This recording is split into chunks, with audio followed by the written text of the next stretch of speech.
முதல்ல முதுகெலும்பான ஒரு விஷயம் வந்து என்னன்னா கல்வி.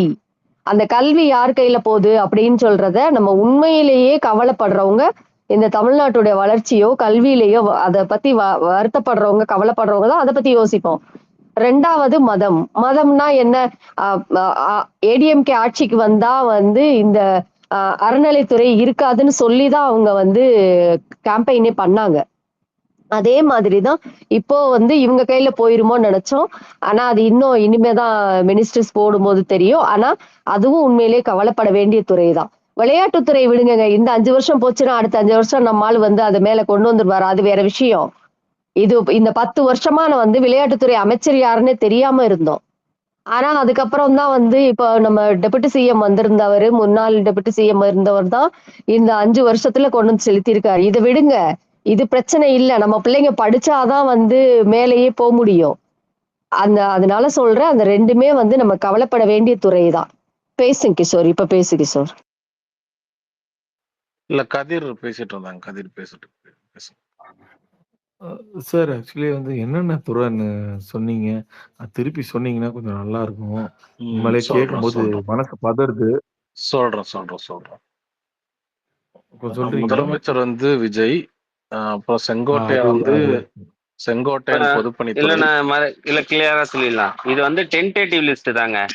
டென்டேட்டிவ் லிஸ்ட்னா இப்ப முன்னாடி சும்மா இப்போதைக்கு எதிர்பார்க்கப்படுகிற முதலமைச்சர் வந்து விஜய் பப்ளிக் அட்மினிஸ்ட்ரேஷன், அதாவது பொதுப்பணித்துறை, பொதுத்துறையும் போலீஸ், ஹோம் இது வந்து விஜயோடது. அப்புறம் public work department Sengottaiyan, municipal administration N Anand, electricity மின்சாரத்துறை வந்து நிர்மல்குமார், ஆதவர்ஜனா ஸ்போர்ட்ஸும் அப்புறம் மதுவிலக்குத்துறையும், ஆதி திராவிடர் நலத்துறை Rajmohan, minority welfare department Mustafa, அப்புறம் வந்து பத்திரப்பதிவு ரிஜிஸ்ட்ரேஷன் கமர்ஷியல் டாக்ஸஸ் அது வந்து அருண்ராஜ், அப்புறம் பள்ளி கல்வித்துறை தான் பார்ப்பன வெங்கட்ராமன். இங்கதாங்க முடிஞ்சிருச்சு எல்லாமே.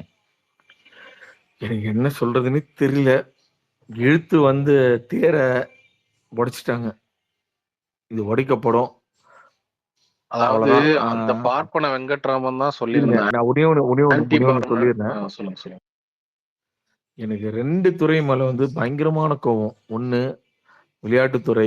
அத வாய்ப்பே கிடையாது. அவன் என்ன பண்ண போறாங்கன்னு தெரியல. மது ஒழிப்பு துறைகள்லாம் ஒண்ணுமே பண்ண முடியாது. சும்மா உட்காந்து திருப்பி அதேதான். இது என்ன பண்ணாலும் இதே மதுதான் இருக்கும். இதே இதெல்லாம் அதெல்லாம் தொடவே முடியாது அவங்களால. ஆனா நம்ம பசங்க படிச்சது ஏன் பசங்க இனிமே படிக்கிறாங்களே, அதெல்லாம் நான் இப்படி கூட கனவுல நினைக்கலங்க. இப்படிப்பட்ட சூழ்நிலை மாட்டுவாங்க நீங்க பசங்களாம். நான் ரொம்ப வருத்தப்படுறேன். என்னென்ன பண்ண போறாங்களோ. கடவுள வேணலாம். எனக்கு கடவுள் நம்பிக்கை இருக்கு. பட் இருந்தாலும் என் தலைவன் மேல உழைப்பு நம்பிக்கை தான் இருக்குது. திருப்பி அவர் வந்தா மட்டும்தான் எல்லாத்தையும் மாத்த முடியும். நான் இது வரைக்கும் ஹாப்பியா இருந்தேன். சரி ஓகே 3-4 நாள் கஷ்டம் தான் பட்டேன். ஆனா இதெல்லாம் கேட்கும்போது நம்ம பசங்களை திருப்பி அந்த நீட்ல இருந்து எடுக்க முடியாதோ, அது போயிடுச்சு. ஏன்னா இவனுக்கு வேற ஒண்ணு சேர்ந்துட்டானுங்க காங்கிரஸோட. இனிமே இவனுங்க நீட்டை பத்தி கேட்கவும் மாட்டானுங்க காங்கிரஸ் கிட்ட. என்னோட பெரிய இது என்ன தெரியுங்களா, என்னோட ப்ரொஃபைல்லே போட்டிருப்பேன் நீட் பேண்ட் அப்படின்னு சொல்லிட்டு. நான் நினைச்சேன்னா இன்னும் ஒரு 2 வருஷத்துலயோ 3 வருஷத்துலயோ அது நடந்துரும். ஏன்னா தலைவர் ஆட்சி வந்துட்டா அதுக்கப்புறம் வந்து பார்த்தீங்கன்னா அதோட கோலிபரேஷன் அலையன்ஸ் வந்துட்டா அதெல்லாம் வந்து நிறுத்தப்படும் அப்படின்னு நான் நினைச்சேன். இனிமே எதுவுமே கிடையாது. என்ன சொல்றதுன்னு எனக்கு புரியலைங்க. ஹிந்தி படிக்க வேணும்னு சொல்ல வச்சிருவாங்க. அதையும் வந்து இன்ஸ்டாகிராம்ல வீடியோ போட்டு சொல்ல வச்சிருவாங்க. எல்லாம் பண்ணுவாங்க. என்னால முடிஞ்ச வரைக்கும் என் பசங்களை நான் காப்பாத்திடுறேங்க. நான் வந்து அந்த திராவிட கொள்கை சொல்லி பட் ஆனா நம்ம மக்கள் வந்து ரொம்ப விளிம்பில இருந்து வந்தவங்க. நான்லாம் ரொம்ப ஃப்ரீ பஸ் பாஸ்ல இருந்து வந்தவங்க. ஓகேங்களா. என் குடும்பத்துல நான் தான் முதல் பட்டதாரி. அந்த மாதிரி அப்படி சொல்லி வந்து இன்னைக்கு நாங்க வந்து ஒரு லக்ஸுரி லைஃப் வாழ்றோம்னா முழுக்க திமுக தான் காரணம். ஆனா இப்படி எல்லாரோட வாழ்க்கையும் முன்னேறணும்னு சொல்லிட்டு தான் வந்து பாத்தீங்கன்னா திமுக முயற்சி பண்ணிட்டு இருந்தாங்க. இங்க இந்த மாதிரி ஒரு சிக்கல் நடக்கும்னு சொல்லிட்டு யாரும் எதிர்பார்த்திருக்க மாட்டாங்க. நடந்துருச்சு. இதுல இருந்து எப்படி காப்பாற்றணும்னு சொல்லிட்டு தலைவர் தான் சொல்லணும். எனக்கு உண்மையிலேயே வந்து இந்த பேர்லாம் கேட்கும்போது கண் கலங்குது. என்னால எமோஷனல் கண்ட்ரோல் பண்ண முடியல. கடவுளையும் முருக எப்படி சொல்றது தலைவரையும் தான் காப்பாற்றணும், வேற வழி இல்லை. இன்னொரு பிரேக்கிங் ப்ரோ, இந்தியாவின் எதிர்க்கட்சி தலைவர் நாளை நேரு ஸ்டேடியம் வருகிறார். அவன் கிடக்குறான் எச்சப்ப. அவங்க என்ன வேணா பண்ணுவாங்க, இனிமே அவனுக்கு மரியாதையே கிடையாது. ப்ரோ கொடுத்த ஆதரவுலாம் புடுங்கணும் ப்ரோ. 20 MP கொடுத்தா அதை புடுங்கணும். மம்தா பானர்ஜி கிட்ட பேசணும், அகிலேஷ் யாதவ் கிட்ட பேசணும், அரவிந்த் கெஜ்ரிவால் கிட்ட பேசணும் ப்ரோ. எல்லா புடுங்கி 3வது அணியா ஒண்ணு உருவாக்கி நம்ம இல்லைங்க, உட்காந்து எல்லாம் நடக்குங்க.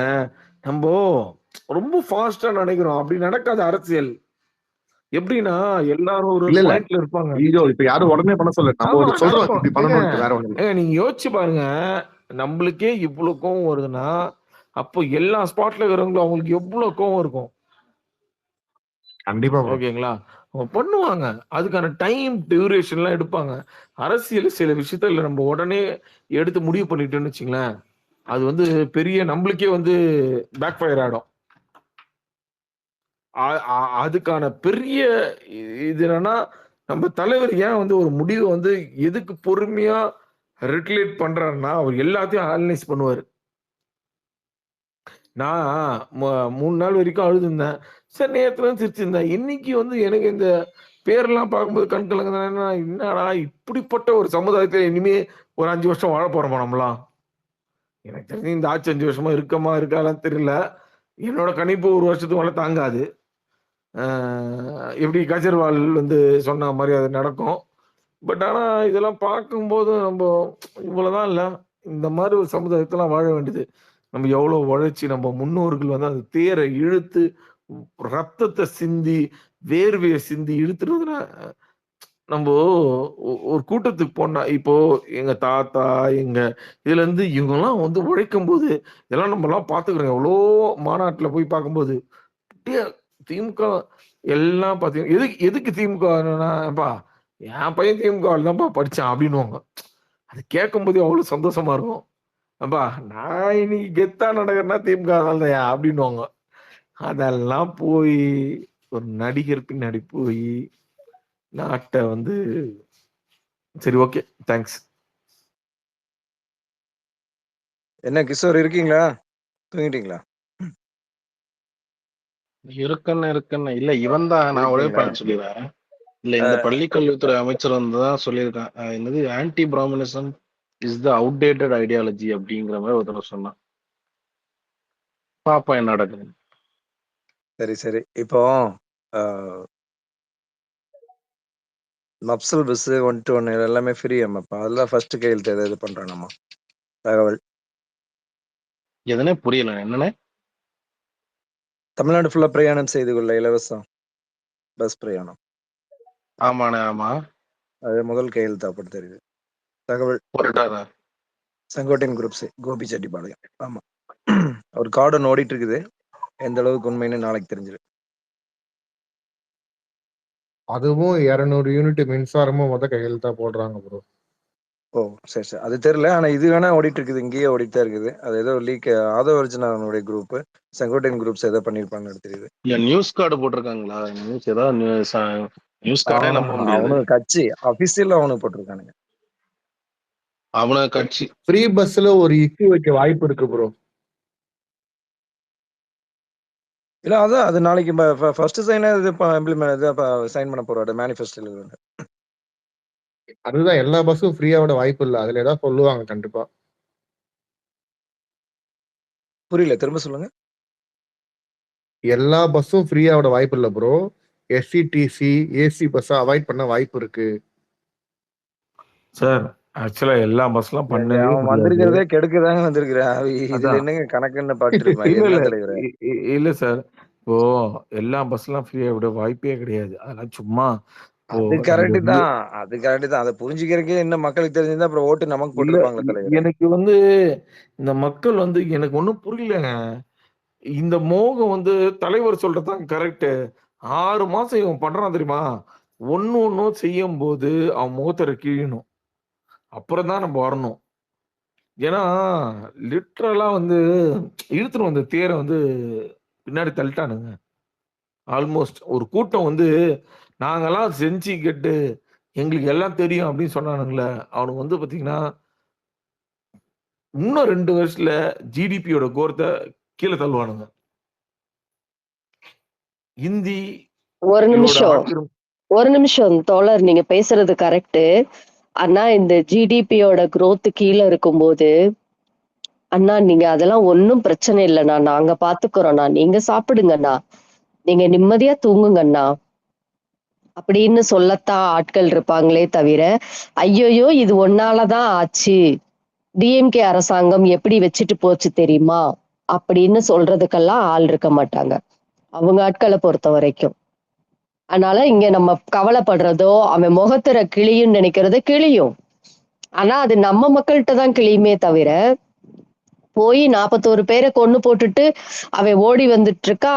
அவனுக்கு 2 நாள் 3 நாள் 4 நாள் கழிச்சு வீடியோ போடும்போது அவனோட முகம் சோகமா இருக்கா. அவன் ஆல்ரெடி ஒரு நடிகன் அப்படின்னு நம்ப வச்சான். அப்போ அவன் ஆல்ரெடி இருக்கும்போது, அந்த ஃபீல்ட்ல இருக்கும்போது அவனுக்கு வந்து முகபாவனைகள் மாத்துறதோ அதெல்லாம் பெரிய விஷயமாவே கிடையாது. ஆனா அவன் வீடியோ பார்த்துமே வந்து இந்த தற்கூறிகள், அண்ணா நீங்க சாப்பிடுங்கண்ணா, நீங்க அழாதுங்கண்ணா, நீங்க தூங்குங்கண்ணா, உங்களுக்கு நாங்க இருக்கோம்ண்ணா அப்படின்னு சொன்ன தற்கூறிகள் வந்து, ஐயோ தமிழ்நாடு இவ்வளவு தூரம் வளர்ந்திருந்தது, இப்போ வந்து இது கீழே கிடக்கு, ஸ்போர்ட்ஸ் வந்து அவ்வளவு தூரம் விளையாட்டுத்துறை வளர்ந்திருந்தது, இது இப்போ எதுவுமே நடக்கவே இல்லை, இதெல்லாம் சொல்லுவாங்க நீங்க நினைக்கிறீங்களா? மாட்டாங்க. இவங்கள்ட்ட எதிர்பார்க்கறது வேஸ்ட். இப்போ ஜென்சி கிட்ஸ மட்டும் வந்து நம்ம பேசிட்டு இருக்கோம்.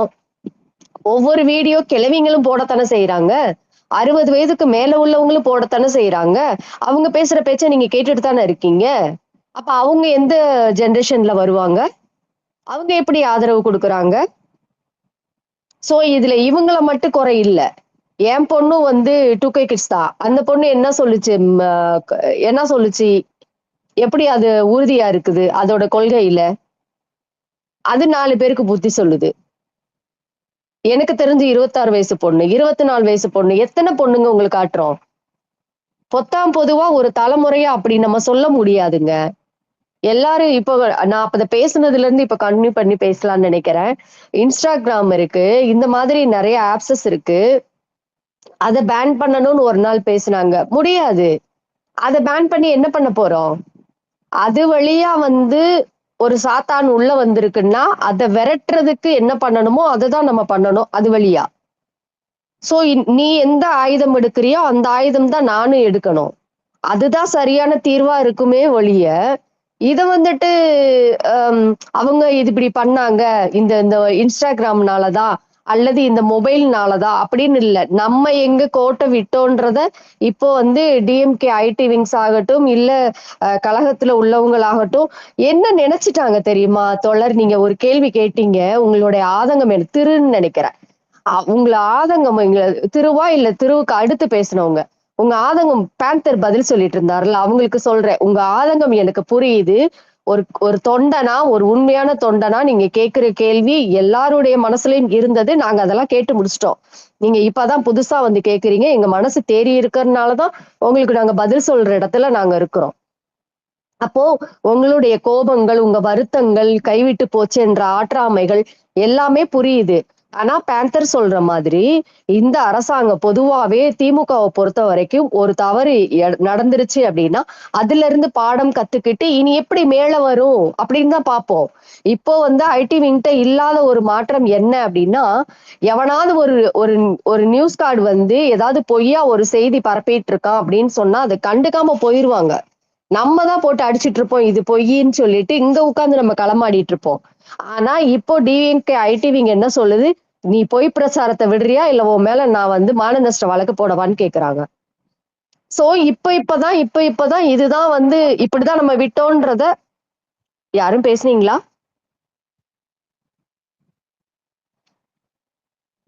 கேக்குதா நான் பேசுனது? ஓகே ஓகே நீங்க பேசுறத கேட்டுட்டு இருக்கோம் அமைதியா. ஓகே, இப்போ வந்து நம்ம எந்த இடத்துல கோட்டை விட்டோன்றத நம்ம கரெக்டா புடிச்சிட்டோம். சோ இனி பாருங்க, டிஎம்கே ஐடிவிங் எவ்வளவு தீயா வேலை பார்க்குது அப்படின்னு சொல்லி அது வேலை பார்க்க சோம்பேறி பட்டாலும் தூண்டி விடுறதுக்கு நம்ம ஆட்கள் இருக்கிறோம். இப்ப இன்ஸ்டாகிராம் அக்கௌண்ட்லாம் நிறைய பேர் ஓபன் பண்ணிட்டாங்க. அதை நிறைய பேர் நம்ம ஃபாலோ பண்ண சொல்லியாச்சு. நம்ம ஃபாலோ பண்ணிட்டு தான் இருக்கிறோம். சோ ஒரு பொய் செய்திய வந்து ஒரு ஃபால்ஸ் அக்யூசேஷன் அவன் வைக்கும் போதும், ஒரு ப்ரொபகண்டா ஒண்ணு வந்து அவன் ரெடி பண்ணி செய்யும் போதும், ஒரு ஃபேக்கா வந்து ஒரு நெரேட்டிவ் செட் பண்ணி அவன் பண்ணும்போது எவ்வளவு தீயா பறந்ததோ, அதை விட வந்து அவன் சொல்லும் போது அது இல்லைன்றதும் பறக்கணும். இது நாள் வரைக்கும் நம்ம அரசாங்கம் என்னென்ன பண்ணுச்சுன்ற விஷயத்தையும் நம்ம பறக்க விடணும். நான் கூட டேக் பண்ணி போட்டிருந்தேன், டிஎம்கே ஐடிவிங் இதையாவது நாளை நைட்டுக்குள்ள நீ தமிழ்நாடு ஃபுல்லா பரப்பிடுவியா அப்படின்னு கேட்டு. இங்க எல்லாருக்குமே உரிமை இருக்குங்க. அதுதான் வந்து திமுகல உள்ள ஒரு மிகப்பெரிய வலிமை நமக்கு. தலைமை தப்பு செஞ்சாலுமே தட்டி கேட்கிற உரிமை இருக்கு நமக்கு.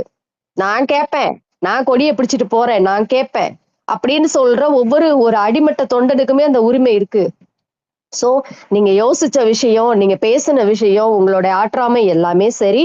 இது கண்டிப்பா வந்து வெளியில மேல போகத்தான் செய்யும்.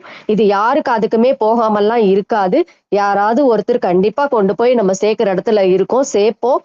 அல்லது சொல்ல முடியாது. டிஆர்பி ராஜா அவர்கள் கூட வந்து இதை உட்கார்ந்து கேட்டுட்டு இருக்கலாம். யாரு கேட்கிறா யாரு வைக்கிறான்னு தெரியாது. ஆனா கண்டிப்பா போகும். இந்த 5 வருஷம் நம்ம கோட்டை விட்ட மாதிரி இப்ப விட போறது கிடையாது. இன்னும் 5 வருஷத்துல நம்ம கண்டிப்பா நம்மளோடது ஸ்ட்ரென்தன் பண்ணிக்குவோம். நீங்க அதை பத்தி ஒன்னும் ஒரி பண்ணிக்க வேணாம், பேசுங்க. கவிதா மேடம், நீங்க கண்டிப்பா உங்களை மாதிரி ஆட்கள்லாம் இன்ஸ்டால வந்து பேசி வச்சு ஒரு பிரச்சனையும் பத்தி பேசணும்னு நான் நினைக்கிறேன். ஒரு சின்ன ஒரு ரிக்வெஸ்ட் இது, நீங்களாம் வந்து வீடியோ போடணும் நிறைய, ஓகேங்களா? உங்களை மாதிரி எளிய சமுதாயிகள் நம்ம வரவங்க, அதுவும் வந்து பார்த்தீங்கன்னா ஃபீமேல் கேடஸ் அந்த இது வரவங்க நிறைய வீடியோ. ஏன்னா ஜென்ரலாகவே ஒரு பெரிய பிரச்சனை என்ன தெரியுங்களா, திமுக அதிமுக வந்து நிறைய பேர் வந்து ஃபேஸ் போட்டு வச்சு போட மாட்டுறாங்க. அதை போடணும்னு நான் நினைக்கிறேன். ஏன்னா அது இப்போ இனிமே உண்மையை தான் பேச போகிறோம், என்ன நடந்திருக்கோ பேச போகிறோம், ஏதோ பொய் பேச வேண்டாம். அதை பற்றி இது கிடையாது. ஒரு இன்சிடென்ட் என்ன நடந்திருக்கோ என்ன நடக்குதோ அதை தான் பேச போகிறோம். இதெல்லாம் பேசணும்னு நான் நினைக்கிறேன். அதுக்கு நீங்கள் கொஞ்சம் ஹெல்ப்ஃபுல்லாக இருக்கணும், எடுத்துகிட்டு போகணும். உங்களோட நான் ஆக்சுவலாக வந்து உங்களோட பேச்சு வந்து நிறைய கேட்டிருக்கேன். இப்போ தான் வந்து இங்கே வந்து பேசுகிறேன். கண்டிப்பாக அதுக்கு ஹெல்ப் பண்ணுங்க, கொஞ்சம் நல்லா இருக்கும். தேங்க்ஸ். நன்றி நன்றி.